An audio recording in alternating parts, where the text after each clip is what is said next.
Et tout le monde est incertain, puis on ne sait pas où est-ce qu'on s'en va après. La nouvelle est tombée comme un coup près. Pour une énième fois, Domtar déclare la fermeture de l'usine de Maniwaki pour une durée indéterminée. Au lendemain de l'annonce, l'émotion des employés laissés sur le carreau est forte. Ça fait 31 ans, je titre. Ça fait 4 fois, 5 fois quasiment. Nous autres, on perd nos jobs, là. Puis on est des otages là-dedans, mettons. Dès vendredi, la récolte de bois en forêt s'arrête. À partir du 10 octobre, la scierie fermera ses portes.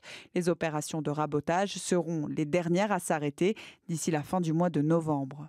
On s'attendait à travailler au moins jusqu'à Noël. Ils nous avaient dit qu'on avait des bonnes chances, mais tout dépendant des tarifs américains, ça pouvait changer. Dans une déclaration écrite, la direction confirme que ce sont bien les conditions du marché et les tarifs américains sur le bois d'œuvre atteignant 35,19% qui ont mené à cette situation. C'est une catastrophe économique. Tout le monde s'en ressent, les commerces, tout le monde, les enfants à l'école, tout.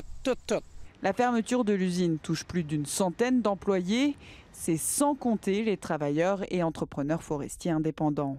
Un entrepreneur perd sa machine, perd son camion. Et on risque de le perdre aussi. Depuis plus de 20 ans, ils se sont regroupés dans la région sous une même coopérative.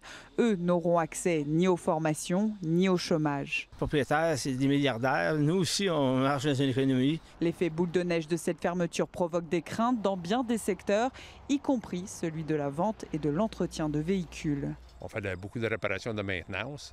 Ça va nous affecter beaucoup. Je dirais au moins jusqu'à 50% de notre chiffre d'affaires est vraiment dans la foresterie.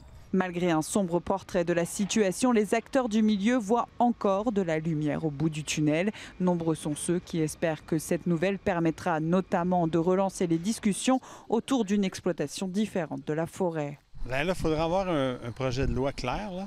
Je pense qu'il y a des bonnes choses dans le projet. En ce moment, on entend juste des mauvaises choses. Il y a l'accès au territoire aussi, là. Il y a beaucoup de revendications en ce moment, là, puis on est en dormance là-dessus. Là. Par courriel, le cabinet de la ministre des Ressources naturelles et des Forêts, Maïté Blanchette-Vézina, assure que la modernisation du régime forestier permettra d'améliorer l'environnement d'affaires de la filière forestière. Ici, Anouise Michel, Radio-Canada, Maniwaki.